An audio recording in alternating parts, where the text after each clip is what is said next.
నమస్తే. Welcome to our channel. నేను మీ ప్రియాంక. ప్రశ్న రావణ్ దగ్గర నుండి ఇటు తెలంగాణలో కవిత గారు, తర్వాత తెలంగాణ వాళ్ళము అని చెప్పుకునే కొంతమంది ప్రముఖులు, వీళ్ళందరూ అలానే కొన్ని సోషల్ మీడియా వాళ్ళు, ఛానల్స్ వాళ్ళు, వీళ్ళందరూ కూడా పవన్ కళ్యాణ్ గారిని టార్గెట్ చేస్తున్నారు అని చాలా క్లియర్గా అర్థమవుతుంది. సరే, టార్గెట్ చేస్తున్నారు ఎందుకు అనే క్వశ్చన్ రేజ్ అవుతుంది. కూటమిలో పవన్ కళ్యాణ్ గారు ఉన్నప్పుడు, అంటే కూటమిలో టీడీపీ ఉంది, బీజేపీ ఉంది. మరి నారా లోకేష్ గారిని, చంద్రబాబు నాయుడు గారిని, ఇటు బీజేపీ వాళ్ళని టార్గెట్ చేయకుండా కేవలం పవన్ కళ్యాణ్ గారిని, ఆయన వ్యక్తిగత జీవితం, ఆయన బిడ్డలు, ఆయన భార్యల గురించి మాత్రం ఎందుకు టార్గెట్ చేస్తున్నారు?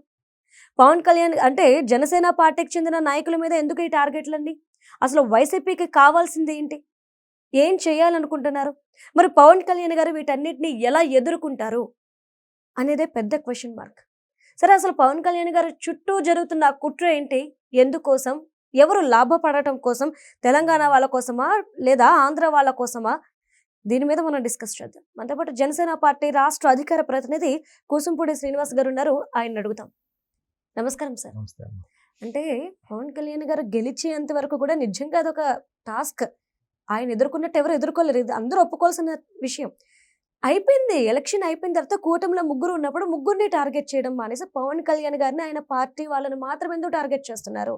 ఒకటమ్మా, ఏదన్నా నిజాయితీ అంటే చాలా మందికి భయంగా ఉంటుంది. అవినీతి పరుడు అనుకోండి, సరే ఎక్కడో చోట ఏదో రూపంలో లొంగుతాళ్లే అనేది ఉంటుంది. నిజాయితీని చూసి ఖచ్చితంగా అవినీతి భయపడద్దుగా.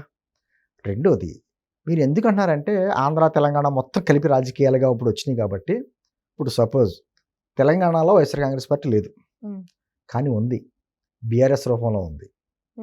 అలాగే ఆంధ్రాలో బీఆర్ఎస్ పార్టీ లేదు, కానీ వైఎస్ఆర్ కాంగ్రెస్ పార్టీ రూపంలో ఉంది. వీళ్ళిద్దరూ కూడా కలిపి అధికారాన్ని, ఇక్కడ జగన్మోహన్ రెడ్డి గారు ఏదైతే తండ్రి చావుని అడ్డం పెట్టుకుని అధికారంలోకి వచ్చాడో, అదేవిధంగా తెలంగాణలో తెలంగాణ సెంటిమెంట్ని అడ్డం పెట్టుకుని టీఆర్ఎస్ ఇప్పుడు మారింది కదా బీఆర్ఎస్గా, వాళ్ళ అధికారంలోకి వచ్చారు. అధికారం రుచి చూశారు. మామూలుగానే కోతికి కొబ్బరిగా దొరికినట్టుగా వీళ్ళకి అధికారం దొరికింది. అధికారం దొరికిన తర్వాత అధికారాన్ని అడ్డం పెట్టుకుని ఎంత దోచుకోవాలని అంతా దోచుకున్నారు. ఈ రోజున తెలంగాణలో మా భూములను దోచేసుకున్నారు, మా నీళ్లు దోచుకున్నారని మాట్లాడేవారుగా. ఈ రోజు కవిత ఏం మాట్లాడుతాను, నేను కాక మనం మాట చెప్పిందిగా, ఆల్రెడీ మీ అకౌంట్లో ఉన్న 1400 కోట్ల రూపాయలు ఆంధ్ర కాంట్రాక్టర్లు ఇచ్చింది కదా, మీరు ఆ డబ్బు 1 కోటి రూపాయలు చెప్పి అమరవీరులకు ఇచ్చేయండి అని చెప్పి మాట్లాడింది. విపరీతంగా దోచేస్తున్నారని చెప్పి ఆవిడే చెప్తుంది. సరే, కుటుంబంలో విభేదాలు వచ్చినాయి కాబట్టి బయటకు వచ్చి మాట్లాడుతుంది, ఆవిడ కూడా దాంట్లో భాగమే. అలాగే ఇక్కడికి వచ్చేటప్పటికి జగన్మోహన్ రెడ్డి ఏ విధంగా దోచేసుకున్నాడో వాళ్ళ చెల్లి రోజు చెప్తుంది. ఏంటంది, ఈ అధికారం రుచి మరిగారు. అయితే ఎప్పుడైతే వీళ్ళు అక్కడేమో సెంటిమెంట్ రూపంలో, తెలంగాణ సెంటిమెంట్ రూపంలో బీఆర్ఎస్, ఇక్కడ తండ్రి పదవిని అడ్డం పెట్టుకునో లేకపోతే మరోసారి అధికారం రావడానికి జగన్మోహన్ రెడ్డి కావచ్చు, వీళ్ళు కావచ్చు, మొత్తానికి మళ్ళీ అధికారం కోల్పోయిన తర్వాత మళ్ళీ అధికారంలో రావడానికి వాళ్ళకి ఏ విధంగా చెప్పుకో అర్థం అట్లా.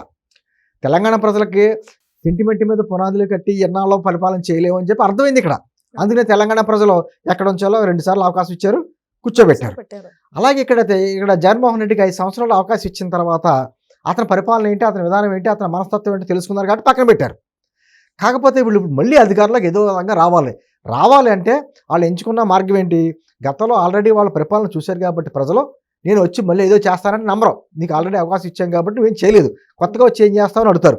అందుకని ఏం చేశారంటే కొన్ని మార్గాలు ఎంచుకున్నారు. అది కులాల మధ్యన చిచ్చు పెట్టడం, ప్రాంతాల మధ్యన చిచ్చు పెట్టడం, ఆఖరికి మతాల మధ్యన చిచ్చు పెట్టడం.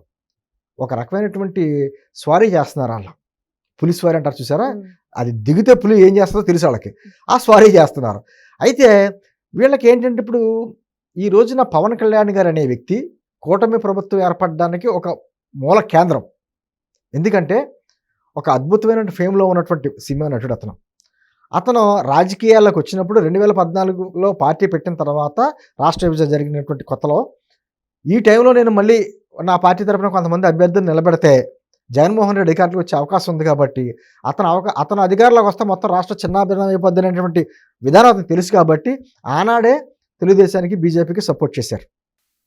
సరే, 2019లో రకరకాల సమీకరణలు మారిని అతను విడిగా పోటీ చేయడం వలన, జనసేన పార్టీ విడిగా పోటీ చేయడం వలన వచ్చిన ప్రమాదం జగన్మోహన్ రెడ్డి రూపంలో చూసాం. ఇప్పుడు మళ్ళీ కలిసి ప్రయాణం చేశారు. పదే పవన్ కళ్యాణ్ గారు అనే వ్యక్తి నా కూటమిలోంచి బయటికి ఏదో రకంగా అతను కులాన్ని రెచ్చగొట్ట, లేకపోతే అతను ప్రాంతాన్ని ఇక్కడ తెలంగాణలో రెచ్చగొట్టా, లేకపోతే అతను ఒక రకమైనటువంటి సనాతన ధర్మం అనే ప్లాట్ఫామ్ తీసుకున్నాడు కాబట్టి ఆ విధంగా సనాతన ధర్మాన్ని కించపరిచి అతను రెచ్చగొట్టా. అంటే రెచ్చగొడితే కొంచెం ఆవేశపరుడైన అనేటువంటి భావన వాళ్ళకు ఉంది. కాకపోతే వాళ్ళకి అర్థం కానిది ఏంటంటే పవన్ కళ్యాణ్ గారు చాలా ముందు చూపుతూ ఆలోచిస్తాడు. చాలా ముందు చూపుతూ మనం ఒక స్టెప్ ముందు వేస్తున్నాం కానీ ఆయన 10 స్టెప్ల ముందు ఆలోచిస్తాడు. ఆలోచించి ఆయన ఎక్కడ తగ్గాలో ఆయనకు తెలుసు, ఎక్కడ నెగ్గాలో ఆయనకు తెలుసు. దానికి తగ్గట్టుగానే మన సీట్లు తీసుకునే విధానం కావచ్చు, ఇప్పుడు ప్రభుత్వంలో ప్రయాణం చేసే విధానం కావచ్చు, పదే పదే చంద్రబాబు గారి నాయకత్వం రాష్ట్రానికి అవసరం అని చెప్తున్నా, ఈ కూటమి ప్రభుత్వం మరో దశాబ్ద కాలం కలిసి పనిచేయాలని చెప్తున్నా ఆయన అర్థం ఏంటంటే మనం ఎటువంటి రాజకీయ లబ్ధి గురించి పొరపాటున విడిపోయినా అది జగన్మోహన్ రెడ్డికి లబ్ధి ఉంటుంది. దానివల్ల రాష్ట్రం నాశనం అయిపోతుంది. రాష్ట్రం బాగుంటే రాజకీయాలు ఎప్పుడైనా చేయొచ్చు అనేటువంటి భావంతో ఆయన ఉన్నాడు కాబట్టి ఎన్ని రకాల అస్త్రాలు వేయాలంటే అన్ని రకాల అస్త్రాలు. అంటే కాపుల మధ్య చిచ్చు పెట్టాలని చెప్పేసి ప్రయత్నాలు చేస్తుంటే అది వర్కౌట్ అవ్వట్లేదని గ్రహించాలి. చాలా ఇచ్చారు మొదటి కదమ్మా. కాపుల మధ్య చిచ్చు పెట్టాలని చూశారు, వర్కౌట్ అవ్వాలా. కాపు కమ్మ మధ్య చిచ్చు పెట్టాలని చూశారు, వర్కౌట్ అవ్వాలా. ఆ విధంగానేమో ఆంధ్ర తెలంగాణ మధ్య చిచ్చు పెట్టాలనేటువంటి ఉద్దేశంతో కొంతమంది రెచ్చగొట్టారు, అది కావాలా. ఇప్పుడు మతస్వారి మతాల మధ్య చిచ్చు పెట్టే వ్యక్తుల్ని ప్రోత్సహిస్తా వాళ్ళకి ఆర్థికంగా అన్ని రకాలుగా అండగా ఉండి ఈ రోజున చేస్తున్న కార్యక్రమాలు.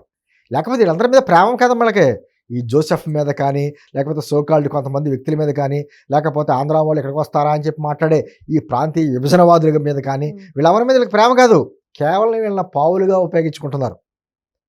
వీళ్ళని కేవలం వీళ్ళ రాజకీయ అవసరాల గురించి పావుగా ఉపయోగించుకుంటూ వాళ్ళకి ఆర్థికంగా అన్ని రకాలుగా అండగా ఉంటున్నారు. కానీ ఇటు తెలంగాణలో బీఆర్ఎస్ పార్టీ అంటే కేసీఆర్ గారికి ఆపద పొంచి ఉంది పదవికి అంటే పవన్ కళ్యాణ్ గారిని టార్గెట్ చేసేస్తారు. ఎక్కడ జగన్మోహన్ రెడ్డి గారు, అక్కడ జగన్మోహన్ రెడ్డి గారికి ప్రమాదం ఉంది అని చెప్పేసి అనుకుంటే అంటే వాళ్ళకి పార్టీకి ఇటు బీఆర్ఎస్ పార్టీ వాళ్ళు మళ్ళీ పవన్ కళ్యాణ్ గారిని టార్గెట్ చేసేస్తారు. అంటే వీళ్ళందరికీ టార్గెట్ ఈయన ఒక్కడే. అంటే అదే అంటాను, ఇతని మాట పవన్ కళ్యాణ్ గారి మాట ప్రభావం సమాజంలో చాలా ఎక్కువ ఉంటుందమ్మా. ఓకే, అతన్ని వ్యక్తిగత జీవితాల మీద విమర్శిస్తారో రకరకాలుగా విమర్శిస్తారు. ఎన్ని విమర్శించినా అతని నిజాయితీని మాత్రం ఎవరు విమర్శించలేరు, ఏ పార్టీ వాళ్ళు కదా. అతను అవినీతి పరుడు అనే మాట ఈ ప్రత్యర్థి పార్టీలు కూడా అనలేవు, అంటాకు సాహసం చేయరు. మిగతా వాటి మీద మాత్రం రాళ్ళు వేయడానికి చూస్తారు. అతను ఒక ఐకాన్గా స్టాండ్ అయిపోయి ఉన్నాడు అక్కడ.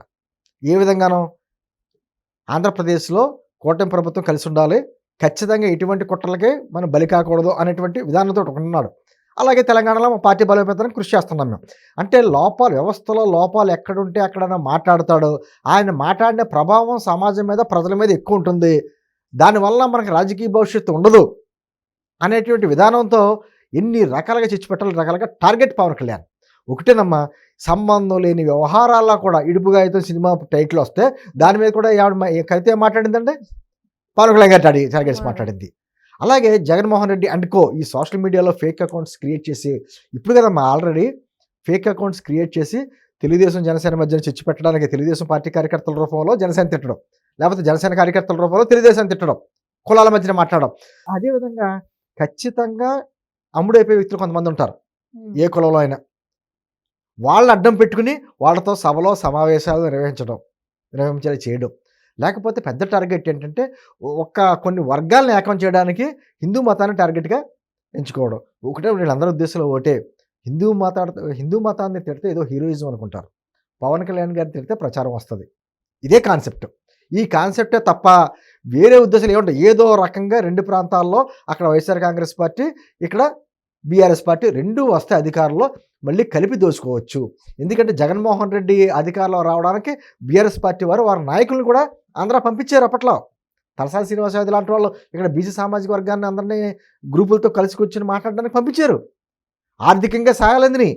అదేవిధంగా జగన్మోహన్ రెడ్డి గారు ఆయన ముఖ్యమంత్రిగా ప్రమాణ స్వీకారం చేసినప్పుడు పాపం కేసీఆర్ గారిని పిలిచి అతిథిగా కూర్చోబెట్టి మాట్లాడించుకున్నాడు. ఆ తర్వాత కాళేశ్వరం ప్రాజెక్టు మీద గతంలో కర్నూలు జలదీక్ష చేసి ఎన్నో రకాలుగా మాట్లాడిన వ్యక్తి అదే కాళేశ్వరం ప్రాజెక్టు ప్రారంభోత్సవానికి వెళ్ళాడు. తర్వాత చూడండి, అలాగంటే పక్క రాష్ట్ర ముఖ్యమంత్రిని పిలవడం తప్పేంట అంటారు. మరి రేవంత్ రెడ్డి గారు ముఖ్యమంత్రి అయినప్పుడు కనీసం శుభాకాంక్షలు కూడా చెప్పలా. దాన్ని బట్టి అర్థమవుతుంది వాళ్ళకి ఎవరు రావాలో ఏంటన్నది. అక్కడ బీఆర్ఎస్, ఇక్కడ వైఎస్ఆర్ కాంగ్రెస్ పార్టీ రెండు అధికారంలో ఉంటే కలిపి దోచుకోవచ్చు అనేటువంటి పెద్ద ఎజెండాతోటి, అదే తెలితొక్కగా లెక్క వేద్దామా ఎజెండా. వీళ్ళకి అడ్డంగా ఉన్నది ఎవరంటే పవన్ కళ్యాణ్. పవన్ కళ్యాణ్ అలా ఉంటే ఇబ్బంది పడకుండా అంటే కాపు సామాజిక వర్గం మెజారిటీ సామాజిక వర్గం ఆయన వైపు ఉంటుంది. అదేవిధంగా జన సైనికులు ఖచ్చితంగా స్టిక్ అయ్యి కూటమి ప్రభుత్వం అండగా ఉంటారు. ఈసారి ఇంకా మంచి మెజారిటీ తోటి అధికారంలోకి రావచ్చు. ఎందుకంటే ఓ పక్క నుంచి వీళ్ళన్నీ అభివృద్ధి కార్యక్రమాలు చేస్తున్నారు. ఎదురుగుండా అమరావతి కనపడుతుంది, పోలవరం కంప్లీట్ అవుతుంది, రాష్ట్రంలో పరిశ్రమలు వస్తున్నారు, పారిశ్రామికవేత్తలు వస్తున్నారు. కాబట్టి దీన్ని చీల్చకపోతే మాకు రాజకీయ భవిష్యత్తు ఉండదనేటువంటిది చాలా కరెక్ట్గా అతనికి బాగా తెలుసు. అతనికి జగన్మోహన్ రెడ్డి తెలుసు కాబట్టి ఈ సోకాల్డ్ పీపుల్ తోటి ఓ పక్క నుంచి ఏం మాట్లాడుతున్నారమ్మా, మాకును ఆ జోసెఫ్కి సంబంధం లేదంటారు, సంబంధమే లేదంటారు. మళ్ళీ ఏమన్నాడు అంబటరాంబాబు నిన్న మాట్లాడి చూశారు కదా, పొన్నవాళ్ళని పంపించారు కదా సార్.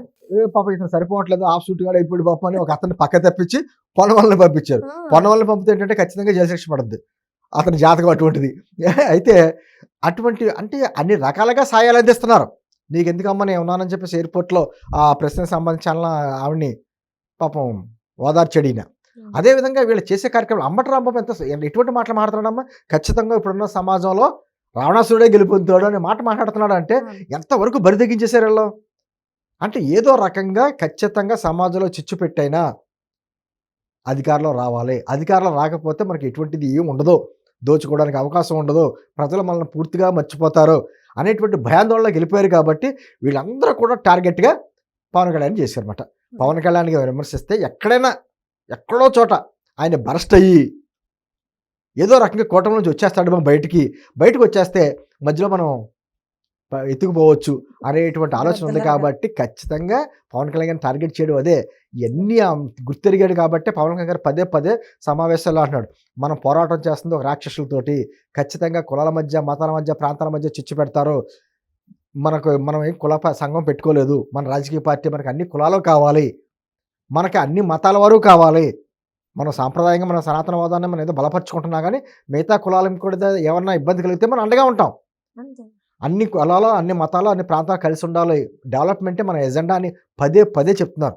దాన్ని బట్టి వీళ్ళకి అర్థమైంది ఏంటంటే ఆయన ఒక ఎజెండాతో ఉన్నాడు కాబట్టి ఆ ఎజెండాని ఏదో రకంగా రక్షించుకోవాలి. జన సైనికులు అంటే కొంచెం ఆవేశపరులు, రెచ్చగొడితే రెచ్చిపోతారు, దౌర్జన్యాలు చేస్తారు, అదిగో ఇలా ఆవేశపరులని మళ్ళీ మీరు ఎన్నుకుంటారా అనేటువంటి చూపించొచ్చనేటువంటి ఉద్దేశంతో ఈ కుట్రలో. నేనంటుంది ఈ మధ్యకాలంలో పోలీస్ స్టేషన్లో కేసులు పడ్డాయని జన సైనికులు పెట్టిన కదా, చాలా జాగ్రత్తగా ఆలోచించుకోవాలి. అన్నీ పెట్టింది హిందువులు. ఎందుకంటే చాలామంది పవన్ కళ్యాణ్ గారిని కూటమి ప్రభుత్వం విమర్శించి చాలామంది మీద కేసులు పెట్టకుండా కేవలం ఈ జోసెఫ్ మీద ఎందుకు కేసు అంత బలంగా పడ్డాయంటే అతను హిందువుల్ని, హిందూ సమాజాన్ని, హిందువులు పూజించేటువంటి దేవుళ్ళని టార్గెట్ చేశాడు. అందుకని హిందూ సమాజం అతను ఎదురుగా కేసులు పెట్టింది. అందులో అతను నక్సలైట్, మావోయిజం అటువంటి భావజాలాన్ని సమర్థిస్తున్నాడు, అందులో చట్టాలు పడ్డాయి. అంటే ఇవన్నీ జాగ్రత్తగా ఆంధ్రప్రదేశ్ ప్రజలు కూడా ఆలోచించాలి. ఎందుకు పవన్ కళ్యాణ్ గారిని టార్గెట్ చేశారు అంటే కేవలం రెచ్చగొడితే, రెచ్చిపోయి ఏ విధంగా కూటమిలో చీలికలు వస్తే మళ్ళీ లబ్ధి పొందుదాం అనేటువంటి ఆలోచన అక్కడ మన వైఎస్ఆర్ కాంగ్రెస్ పార్టీ వారికి. అదేవిధంగా ఆంధ్ర తెలంగాణ అనే సెంటిమెంట్ రగిల్చి పవన్ కళ్యాణ్ ఇక్కడికి వస్తే ఇక్కడ పార్టీ ఎలా పెడతాడో అనే విధానాన్ని పెట్టి ప్రాంతీయ విద్వేషాలు రెచ్చగొట్టి ఇక్కడ లబ్ధి పొందాలని బీఆర్ఎస్ వీళ్ళు చేస్తున్న కుట్ర తప్ప నిజంగా ఆంధ్ర సమాజం, తెలంగాణ సమాజం డెవలప్మెంట్ను కోరుకుంటున్నాయి తప్ప ఇటువంటి రాజకీయ ఉచ్చులో పట్టడానికి సిద్ధంగా లేరని పదే నిరూపిస్తున్నారు, మరోసారి నిరూపిస్తారు. Right, thank you so much sir.